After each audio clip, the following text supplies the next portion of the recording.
네, 여러분 안녕하세요. 자, 오늘은 지난 시간 뒤를 이어서 이번에는 이슬람교의 바탕을 둔 문화가 어떻게 발달됐었는가에 대한 내용에 대해서 살펴보도록 하겠습니다. 자, 먼저 지난 시간에는 이슬람교가 어떻게 이제 발전해 나갔었는지에 대해서, 그리고 이슬람의 세력이 어떻게 성장해 나갔었는가에 대해서 이야기했었죠. 지금은 바로 그들이 이제 만들어냈었던 그 세계의 질서가 어떻게 운영되었었는가, 그리고 그들의 문화가 어떤 것인가를 우리가 살펴볼 필요가 있겠네요. 교과서는 230페이지, 그리고 프린트는 10페이지에 해당됩니다. 자, 이슬람 상인들이 원거리 교역을 주도하다에 대한 내용을 보면요. 1번 원거리 교역, 즉 원거리 무슨 뜻이겠어요? 당연히 먼 거리를 말하는 것이겠죠. 바로 여러분 교과서 230페이지 왼쪽 위에 나와 있는 지도를 보다시피요. 자, 이때 당시에 이슬람 사람들은 자, 이 지역 전부 다 차지했다고 했었죠. 바로 이쪽에 있는 교육권하고 북아프리카권에 있는 교육권하고 그 다음에 또 하나 중앙아시아 지역에 있는 교육권을 전부 다 장악을 한 겁니다. 여러분들. 자, 그런데 제일 중요한 것은 일반적으로 봤을 때 동양과 서양이 교역하는 건 방식이 세 군데가 있었다고 했었죠. 대표적으로 봤을 때 초원길, 그리고 두 번째는 사막길, 좁은 의미의 비단길이라고 얘기하죠. 그 다음에 또 하나는 바다를 통해서 가는 그 바닷길. 근데 이 초원길하고 바닷길하고 모든 것, 이 길들의 그 종착지가 사실 유럽 쪽이라고 보면 되는데 이곳을 전부 다 이슬람의 영토를 통과하지 않을 수가 없었던 거예요. 자, 이렇게 본다고 하면은 이슬람교는 굉장히 상업적인 측면으로 봤을 때 굉장히 유리한 입장에 있었다고 우리가 볼 수가 있는 것인데요. 근데 이슬람교 자체가 원래 상업을 굉장히 권장하는 그런 스타일입니다. 그 상업을 굉장히 좋아해요.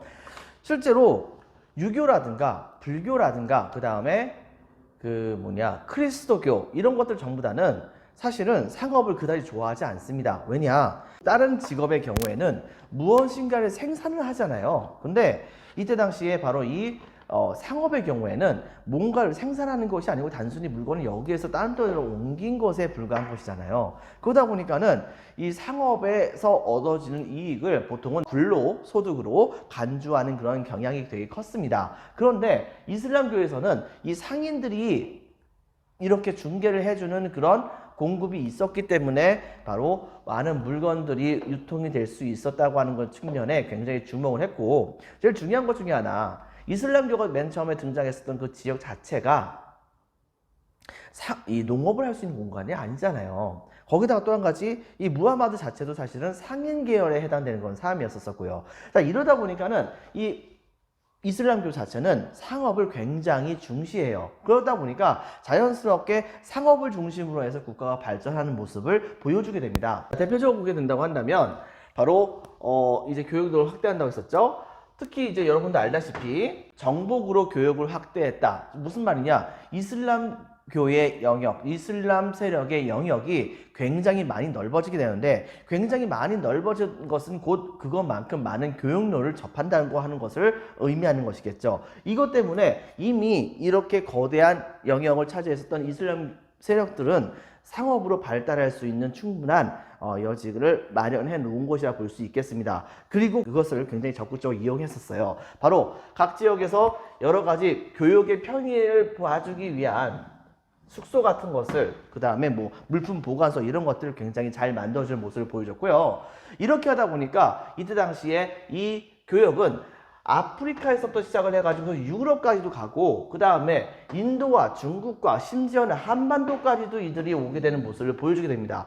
예전에 선생님이 한국사 수업을 했을 때 우리나라 경주에서 아마도 이슬람 사람으로 생각이 되어지는 무인상 같은 것이 발견되기도 했었다고 했었잖아요. 바로 이때 당시 이슬람 상인들의 그 활약은 상상을 초월을 할 정도입니다. 한반도 근처까지도 오게 됐었으니까요. 자, 이런 측면을 여러분들이 같이 기억을 해주고, 제일 중요한 것은 그렇게 되는 과정 중에서 자연스럽게 바로 이슬람교도 같이 전파해주는 모습을 보여주게 됐죠. 그 과정 중에서 이슬람교로 전파했었던 동남아시아의 국가가 있었죠. 어디입니까? 여러분들이 찾아보세요. 자, 그 다음에 또 한 가지 2번 이슬람 문화는 바로 쿠란의 번역을 금지합니다. 이슬람 문화, 또 한 가지 이슬람 문화에서는 대표적인 그런 특징이 하나 있어요. 그것은 뭐냐면 이슬람교 자체는 원래 쿠란의 번역을 금지합니다. 왜냐하면 이때 당시에 이 무함마드가 가브리엘을 통해 가지고서 얻게 되었던 이 계시는 사실은 아랍어로 들은 거예요. 그리고 또 한 가지 무함마드도 아랍인이었고요. 이러다 보니까는 이 이슬람교를 믿고 있었던 사람들 입장에서는 아랍어로 계시를 받았는데 이것을 다른 쪽으로 옮겨가는 과정 중에서 조금이라도 오탈자가 생긴다든가 번역에서의 오류가 생기게 된다고 한다면, 그렇다고 한다면 하늘에 계신 그분의 말씀을 어떤 형태로든 간에 바로 왜곡해서 알 수 있는 상황이 벌어질 수도 있는 거잖아요. 자, 이렇게 되기 때문에 바로 이 이슬람교를 믿는 사람의 첫 번째 철칙은 바로 무엇이냐? 바로 쿠란 전체를 아예 달달달 외워야 한다는 겁니다. 그 외워야 하는 언어가 바로 아랍어예요. 그러다 보니까 자연스럽게 뭐 이슬람 사람이다, 아니 한국인 중에서 이슬람교를 믿는 사람이라고 하더라도 기본적으로 이슬람교를 제대로 믿으려고 한다면 쿠란을 외워야 되고, 이 외워야 되는 언어가 바로 아랍어다 보니까 자연스럽게 아랍어를 접할 수밖에 없는 것입니다. 아랍어를 배울 수밖에 없는 것이죠. 그러다 보니까 자연스럽게 바로 이슬람교 신자들은 전부 다 이 아랍어를 습득을 하게 된 것이죠. 결과적으로 어떻게 벌어졌느냐? 이슬람 세력 자체가 아랍인하고 비아랍인들, 혈조적인 의미에서의 아랍인과 비아랍인들을 차별만 하지 않는다고 한다면 그들은 종교와 그 다음에 쿠란을 공부하는 과정 중에서 습득하게 되었던 아랍어라고 하는 것을 기반으로 해가지고서 하나의 공통된 그런 문화를 갖고 있는 세력으로 만들어질 수가 있는 것입니다. 자, 이렇기 때문에 바로 이슬람 문화권의 공통 요소로서 이 이슬람교와 아랍어가 굉장히 중요한 역할을 하게 된다는 것을 여러분들이 기억을 해주기 바랍니다. 자, 그리고 3번에 학문의 발달적인 측면에서는 다음과 같은 것이 있는데요. 많은 사람들이 하늘에 계시는 바로 그 알라 신의 의도를 알고 싶어 했던 것이 많이 있을 거 아닙니까? 거기엔 굉장히 함축적으로 들어가 있는 말들이 많이 있겠죠. 때문에 많은 학자들이 쿠란을 실제로 연구를 합니다. 연구를 하는데 문제는 뭐냐? 이게 도대체 무슨 말인지 모르겠어요. 그래가지고서 많이 연구하는 과정 중에서 자연스럽게 신학과 그 다음에 철학과 그리고 법학이 발달되게 되는데, 특히 모든 학문의 아버지라고 불리는 그런 학문이 있습니다. 그게 뭔지 아세요? 여러분들? 그것은 바로 철학입니다. 그리고 서유럽 지역에서 최초로 이 철학이 발달되었다고 볼 수 있는 그런 나라가 어디입니까? 그리스였었잖아요. 그러다 보니까 자연스럽게 그리스 철학을 많은 이슬람 사람들이 많이 연구를 하게 됩니다. 이 연구하게 되었고 그것을 엄청나게 공부를 많이 하게 돼요. 실제로 이슬람 세력이 이때 당시에 굉장히 많은 로마가 차지했던 영역들을 다 차지하게 되면서 거기에 굉장히 많이 있었던 로마 사람들은 이때 당시에 그리스 문화에 완전히 빠져 살았었잖아요. 바로 그렇기 때문에 거기에서 이 이슬람 사람들은 바로 이 로마의 사람들이 많이 갖고 있었던 그리스의 철학과 관련된 책들 같은 것들을 많이 습득을 할 수 있었고, 그거에 따라서 그리스 철학을 엄청나게 연구를 많이 하게 됩니다. 그리고 신학적으로도 엄청나게 많이 연구를 하게 되죠. 근데 그 과정 중에서 거의 비슷한 시기 때쯤에 유럽에서는 신학이 발달하게 돼요. 그리스교가 완전히 서유럽을 완전히 장악을 하게 되거든요. 근데 많이 장악을 하게 됐을 때에 이 중세 유럽의 사람들도 신의 의도가 무엇인지를 알고 싶은 것이 되게 많이 있을 거 아닙니까? 근데 그들이 이때 당시에 바로 그 속에 숨겨져 있는 여러 가지 철학들을 배우고 싶은데, 근데 그것을 어떤 논리를 가지고서 배워야 할지 모르게 됐을 때 그들에게 한 줄기 사광처럼 다가오는 바로 학문이 있었었죠. 그게 바로 그리스 철학이었습니다.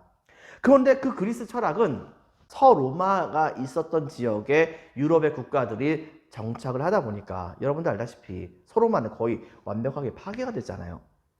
이러다 보니까는 이때 당시에 이 지역에 남아 있었던 그리스 철학 책 같은 것이 그다지 많지 않았었습니다. 그런데 그것을 바로 이 이슬람 쪽에서 많이 전달해 주는 역할을 하게 됩니다.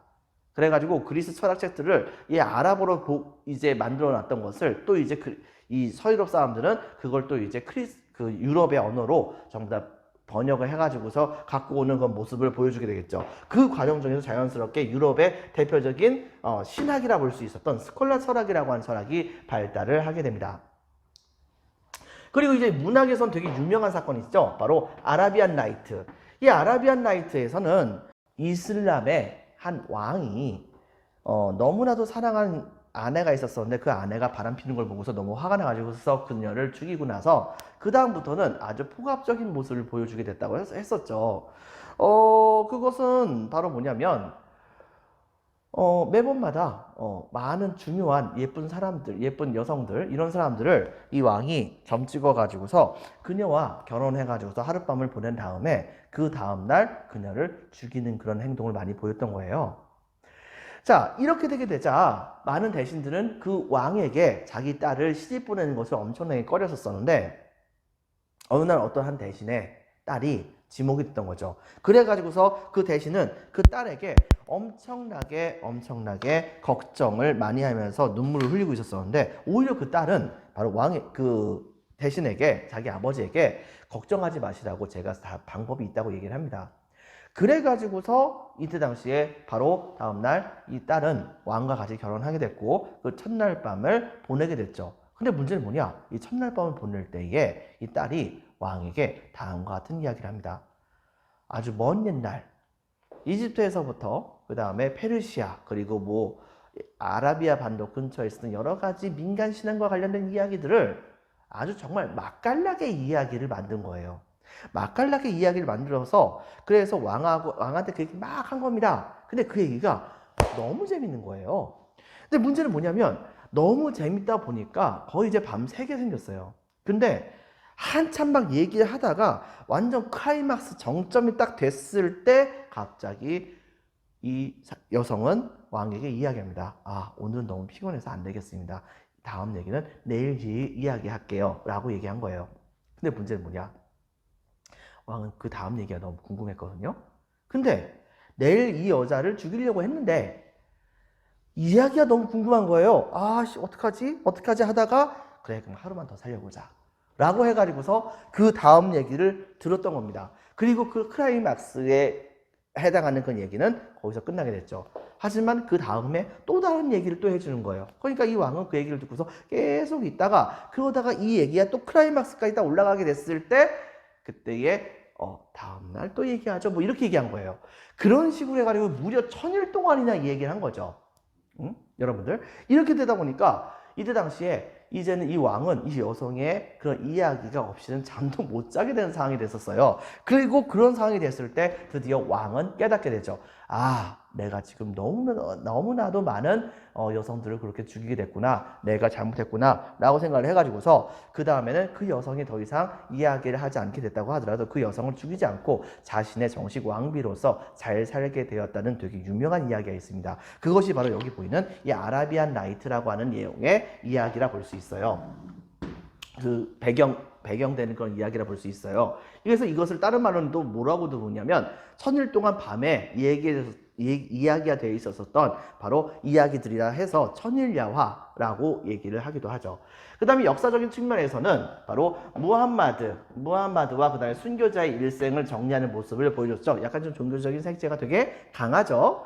자, 그 다음에 예술적인 측면에서는 여러분들 교과서 231페이지에 나와 있는 그러한 형태의 아라베스크 문양도 있죠. 근데 선생님은 그걸 보려는 게 아니고 그 위쪽에 나와 있는 도매 모양을 보려고 하는 겁니다. 기본적으로 이 지역에 있었던 건축의 양식은 항상 지붕은 도매 형태를 띄어요.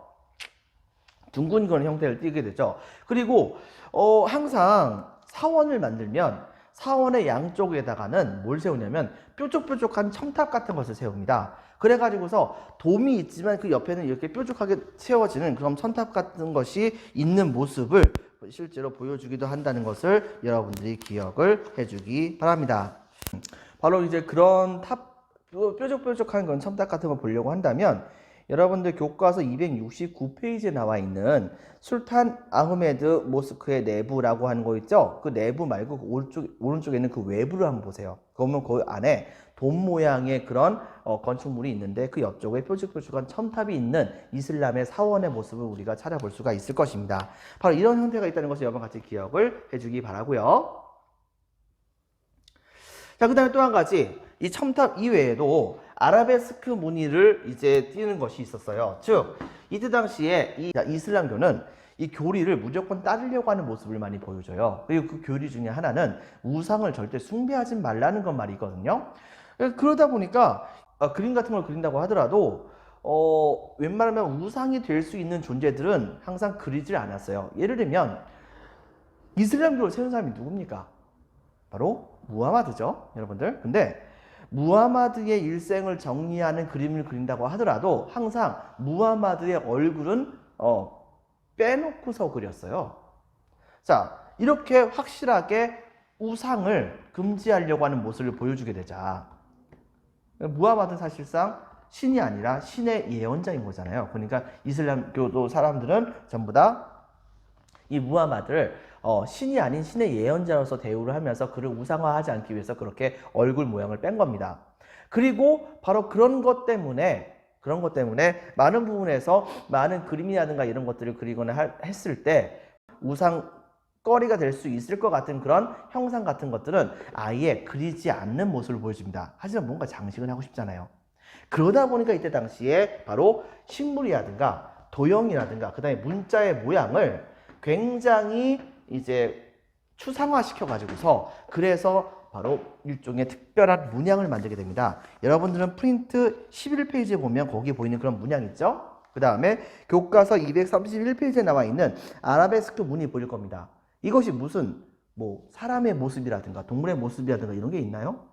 전혀 없습니다. 그것은 여기 얘기했다시피 식물과 도형과 문자의 모양을 추상화하는 그런 형태를 띠게 되었었다라고 하는 것을 여러분들이 기억을 해주기 바랍니다. 자, 그 다음에 이제 자연과학에 대해서 이야기를 할게요. 이 자연과학 쪽에서는 학교가 있습니다. 학교는 이때 당시에 사원 근처에 바로 학교 도서관 같은 것이 설치가 됐었던 것이죠. 기본적으로 이 사원 근처에 학교 도서관이 생겨나야 되는 가장 큰 이유 중에 하나는 이슬람교를 믿으려고 하는 사람이라고 한다면 당연히 쿠란을 외워야 되는데 이 쿠란을 외우려고 한다면 바로 아랍어를 알아야 되잖아요. 이렇게 하다 보니까 자연스럽게 학교와 도서관 같은 곳이 설치가 되면서 여기에서 아이들에게 쿠란을 교육시키는 기본적인 언어 교육 정도는 충분하게 이루어지는 모습을 보여주게 됩니다. 그러다 보니까 이때 당시에 당대의 어떤 문명보다도 아마도 이제 그 이슬람교를 믿는 사람들의 경우에는 글을 읽을 수 있는 그런 사람들의 퍼센테이지가 많이 있지 않았을까라고 우리는 생각을 해볼 수가 있겠죠. 그 다음에 또 한 가지 최고 교육기관으로서 아바스 왕조 때에 선생님이 얘기했었죠. 처음에는 무하마드의 시대, 그러다가 계승자들의 시대인 정통 칼리프 시대, 그리고 그 뒤를 이어서 우마이야 왕조, 그리고 또 한 가지 그 뒤를 이어서 아바스 왕조, 바로 그 아바스 왕조를 말합니다. 이 아바스 왕조 시대 때의 최고 교육기관이었었던 지혜의 집이라고 하는 걸 만들었다고 합니다. 그리고 또 한 가지 지리학에서는 이게 이제 중요한 게 바로 메카를 향한 예배가 항상 이 오행 중에 있잖아요. 근데 문제는 뭐냐면 이 오행 중에서 메카를 향한 예배를 하려고 한다면 내가 어느 지역에 있든지 간에 바로 메카가 어느 방향에 있는지는 먼저 알고서 그쪽을 향해 가지고서 이제 절을 해야 될 거 아니에요. 그런데 메카가 어딘지 모르면은 엉뚱한 데 돼가지고서 절을 할 수가 있잖아요. 그렇기 때문에 기본적으로 봤을 때 이 이슬람교도인들의 경우에는 어느 지역에, 세계 어느 지역에 가든 간에 바로 자기가 어디 있는지를 파악을 하고 그다음에 메카가 어디 있는지를 대략적으로 추측을 해가지고서 그쪽을 향해서 항상 기도를 하는 것이 원칙이었었습니다. 자, 이렇게 되다 보니까 자연스럽게 바로 많은 사람들이 내가 어느 지역에 있으면은 메카가 어디에 있지? 라고 하는 것을 생각을 하는 과정 중에서 자연스럽게 이 지리학이 발달이 되게 되었다고 볼 수 있겠죠.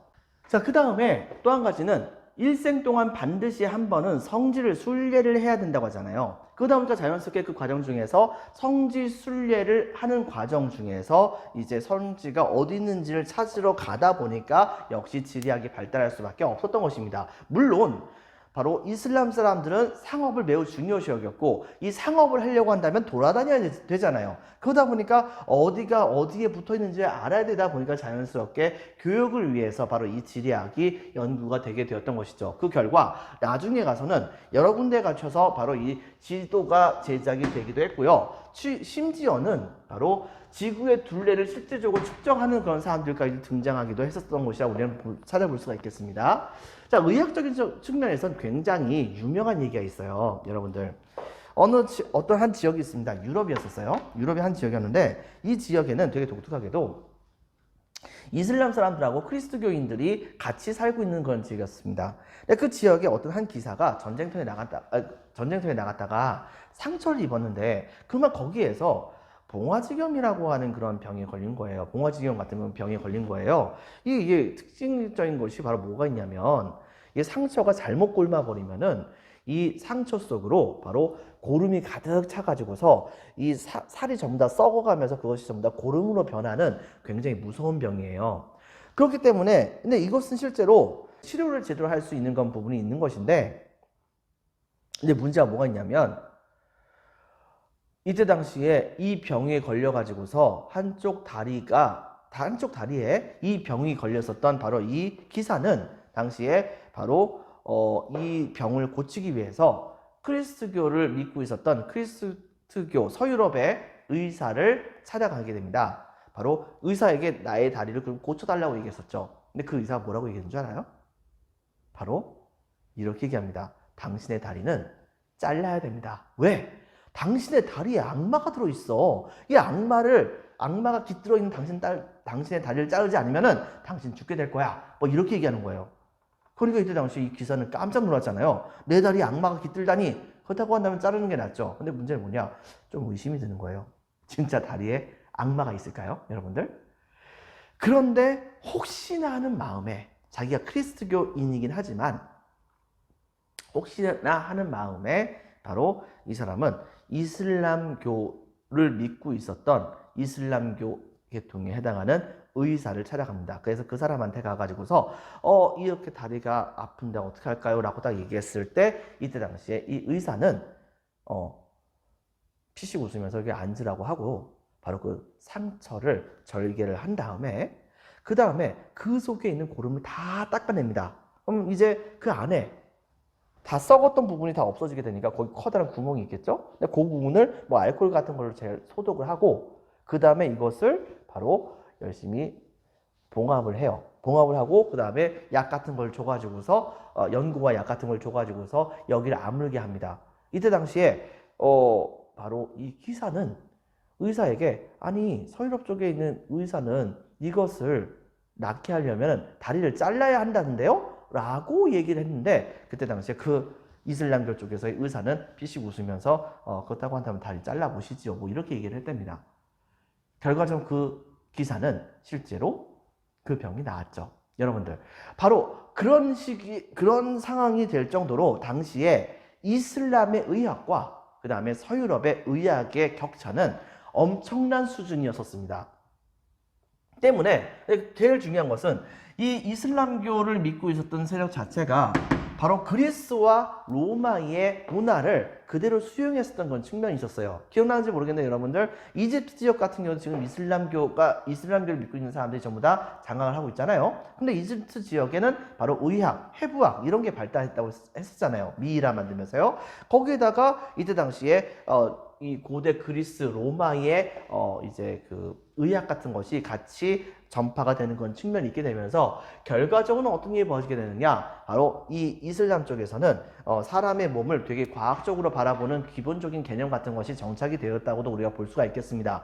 그리고 그렇기 때문에 그들이 만들었었던 그런 책들이 이때 당시에 유럽 대학 교재로서 되게 많이 사용되는 그런 측면이 있었다는 것을 우리가 찾아볼 수가 있겠죠. 그래서 또 한 가지 이제 수학적인 측면에서는 드디어 인도 쪽에서 0이라고 하는 개념을 가져오게 됩니다. 그래가지고서 뭔가 계산을 할 때 0을 포함해가지고서 계산하는 모습을 갖고 오게 되었고요. 그리고 그들이 사용했었던 이 십진법, 그리고 그때에 사용했었던 그 글자들이 지금 현재 우리가 전부 다 이제 그 숫자로 쓰고 있죠. 바로 우리가 쓰고 있는 숫자가 다른 말로는 아라비아 숫자라고도 하잖아요. 결과적으로 여러분들 아라비아인들은 자신들의 문자를 세계화를 하는 데에 성공을 한 것입니다. 바로 이런 측면을 여러분들 같이 기억을 해주기 바랍니다. 그리고 연금술이 있었습니다. 연금술이 발달했어요. 근데 문제는 세상에 진짜 연금술이라고 하는 게 존재해요? 연금술, 즉 물질을 어떤 식으로든 간에 변형, 가열하거나 섞거나 이렇게 해가지고서 금을 만드는 기술, 그게 존재합니까? 불가능하거든요, 여러분들.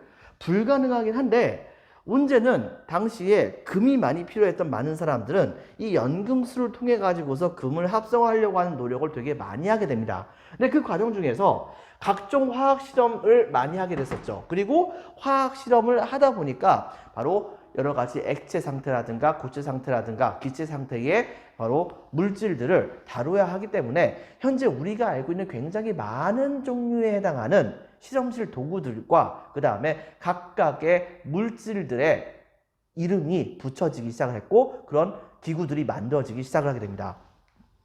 자, 그렇게 하면서 결과적으로는 이들은 여러 가지 금속들을 막 섞고 하는 과정 중에서 합금 기술도 같이 발달하는 모습이 보여지게 됐던 것이죠. 그렇게 해가지고 이 이슬람은 이제 이 과학이 엄청나게 발달하게 됐었거든요. 여러분들 교과서 230페이지에 나와 있는 역사 일기에서 바로 이제 연금술과 관련된 부분을 본다고 한다면 뭐 알코올이라든가 알칼리 같은 거 화학적인 지식 같은 것이 많이 나오기도 했다는 것은 우리가 바로 실제적으로 정확히 얘기한다고 한다면 유럽의 과학이 이슬람의 과학을 얼마나 많이 수용하게 됐는지를 우리가 생각을 해볼 수가 있는 것입니다. 자, 그리고 그 외에도 중국의 제지법이 막 들어오게 되면서 이슬람 쪽에서도 되게 값싼 가격으로 책을 만들 수가 있어서 이걸 통해 가지고서 많은 사람들이 공부할 수 있는 시스템이 구축이 되게 됩니다. 거기다 플러스 화약 제조 기술들이 발달이 되게 되면서 자연스럽게 이 화약을 가지고서 무기를 만들 수 있는 방법들이 연구가 되기도 했었죠. 하지만 그 연구는 사실은 유럽이 더 많이 나중에 가서는 더 많이 발달하게 되죠. 자, 그 다음에 이런 걸 통해 가지고 자연스럽게 화학과 의학 같은 것이 같이 발전하게 되었다는 것을 여러분이 기억을 해주기 바랍니다. 자, 결과적인 영향은 글쎄요. 만약에 이 유럽 사람들이 이슬람교를 믿는 사람들을 굉장히 웃기게 보고 그 다음에 좀 깔보는 경향이 있긴 하지만 솔직히 말하면 암흑의 시대라 볼 수 있었던 중세 시대 때에 고대에 발달했었던 그런 지식을 이슬람 세력이 보존하지 않고서 발전하지 않았다고 한다면 현재의 유럽의 과학 기술은 없는 것입니다.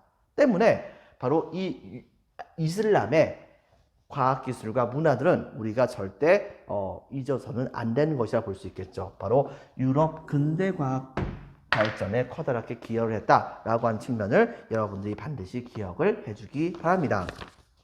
자, 그래서 지금부터 이제 본격적으로 보도록 하겠습니다. 프린트 C페이지. 자, 동그라미 1번. 원거리 교역.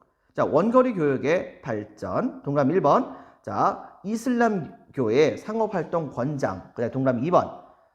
정복 활동으로 교역 확대. 자, 동그라미 3번. 상인들을 위한 교역 시설이 발달하게 됩니다. 대표적으로 숙소와 물품 보관 시설 같은 것이 확충되는 모습이 보여지게 됐던 것이죠. 자, 그 다음에 다시 이제 동그라미 1번 하겠습니다. 이렇게 되면서 자연스럽게 육로와 해로를 통해서 아프리카 및 유럽, 인도, 중국, 한반도까지 교역. 이것을 그냥 외운다고 생각하지 말고요. 대략 이것이 어딘지만 파악을 하면서 그걸 기반으로 해가지고서 이슬람의 교역 활동이 어떻게 발전해 나갔었는지를 여러분이 상상하면서 머릿속으로 그려나가게 된다고 한다면 훨씬 더 공부하는 데 도움이 되게 될 것입니다. 여기 동그라미 2번. 교역로를 따라서 이슬람교가 발달하게 됩니다. 이슬람교가 각 지역으로 이제 전파가 되는 모습이 보여주게 됐던 것이죠. 자, 동그라미 2번 별표 2개. 이슬람 문화에서는 쿠란의 번역 금지. 이게 조금 중요하죠. 바로 이것 때문에 이슬람교를 믿는 이들은 아랍어 습득, 그 다음에 그렇게 되면서 다음 페이지 11페이지에 보면 동그라미 1번 이슬람교와 그 다음에 동그라미 2번 아랍어가 이슬람 문화권의 공통 요소가 됩니다. 그리고 이슬람교와 아랍어를 사용할 수 있는 사람들이라고 한다면 이때 당시에 이슬람교를 믿는 사람들은 전부 다 동포처럼 생각하는 그런 경향이 되게 크다는 것을 우리가 찾아볼 수가 있는 것이에요. 그 다음에 3번 학문의 발달. 동그라미 1번 쿠란, 빈칸 읽겠습니다. 쿠란 혹은 코란이라고도 얘기하는데 그냥 여기서는 이제 쿠란이라고 하겠습니다. 쿠란의 해석 과정에서 신학, 철학, 법학 등이 발달하게 됩니다. 동그라미 2번 그리스 철학 연구. 그리스 철학으로 바로 쿠란을 해석하기 위해서 노력을 했기 때문에 그리스 철학이 점차 연구가 더 많이 되었다고 볼 수 있겠죠. 그리고 바로 그러한 경향은 중세 서양의 신학적인 철학이라고 볼 수 있었던 바로 스콜라 철학, 이것의 발달에 스콜라 철학의 발달에 영향을 주게 되었다라고 하는 것을 기억해 주기 바랍니다. 자, 그 학문의 발달에다가는 별표 반개 정도 쳐주세요. 많이 중요하지는 않습니다. 역사학은 무하마드와 순교자의 일생 정리. 그 다음에 문학에선 별표 하나. 아라비안 나이트 밑줄 쳐주세요. 천일야화. 자, 그리고 예술에서는 별표 하나. 모스크 양식, 모스크 둥근 지붕과 돔이라고 하죠. 그 다음에 첨탑이 특징입니다. 그리고 아라베스크 무늬 박스 쳐줍니다. 이 모스크 양식에 바로 아라베스크 무늬가 포함됩니다. 그런데 여기서 제일 특징적인 것 중에 하나는 이슬람교가 무엇을 숭배하는 것을 금지한다고 했었죠? 바로 우상을 숭배하는 것을 금지했기 때문에 무하마드의 얼굴조차도 그리지 않는다고 했었잖아요. 결과적으로는 밑줄 치겠습니다. 식물 혹은 덩쿨이나 혹은 도형, 문자 등을 추상화한 무늬가 발달하게 되는 모습을 보여주게 되었다는 것을 기억해 주기 바랍니다. 자, 그 다음에 7번 자연과학에서는 학교 별표 하나 학교의 경우에는 동그라미 1번 이슬람 사원 근처에 학교와 도서관이 설치됐고요. 동그라미 2번 아바스 왕조 때 이슬람 최초의 고등교육기관인 바로 지혜의 집이라고 하는 것이 설치됐다는 거, 특히 사원 근처에 학교와 도서관이 있었다는 거, 그 다음에 아바스 왕조 때 지혜의 집 기억을 해주기 바랍니다. 지리학의 경우에는 별표 치지 말고요. 그냥 밑줄만 칩시다. 메카를 향한 예배, 성지 순례, 교역을 위해서 연구가 되게 되면서 여러 차례 걸쳐 가지고서 지도, 동그라미 1번, 동그라미 2번, 지구 둘레 같은 것이 측정이 되게 됐습니다. 그 다음에 의학에선 박스, 그리스, 로마의 영향으로 발달했으며, 그 다음에 또 한 가지 유럽 대학의 교재로 사용됐었다라고 하는 거 기억해 주고요. 그 다음에 의학에다가도 이제 별표 하나만 쳐주세요.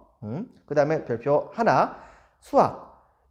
인도의 영향이 있었죠. 인도에서 처음 영이라는 개념이 등장했으니까요. 근데 바로 이 영이라고 하는 것이 처음 도입됐고, 동그라미 2번 아라비아 숫자가 완성되게 됩니다. 그 다음에 별표 하나, 연금술에선 동그라미 1번 각종 화학 실험과 합금 기술이 발전되게 되었습니다. 많은 금을 만들려고 하는 과정 중에서.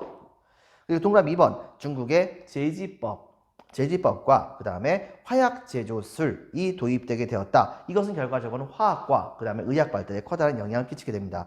최종적으로는 이러한 이슬람 문화가 있었기 때문에 바로 밑치겠습니다. 유럽 근대 과학 발전에 크게 기여하게 되었다라고 하는 것을 여러분들이 기억을 해주기 바랍니다. 밑에 나와 있는 자료 같은 것들은 한 번씩은 꼭 알아놓고 읽기를 바라겠습니다. 자, 여러분들 수고 많으셨습니다. 오늘은 여기까지 하겠습니다. 감사합니다.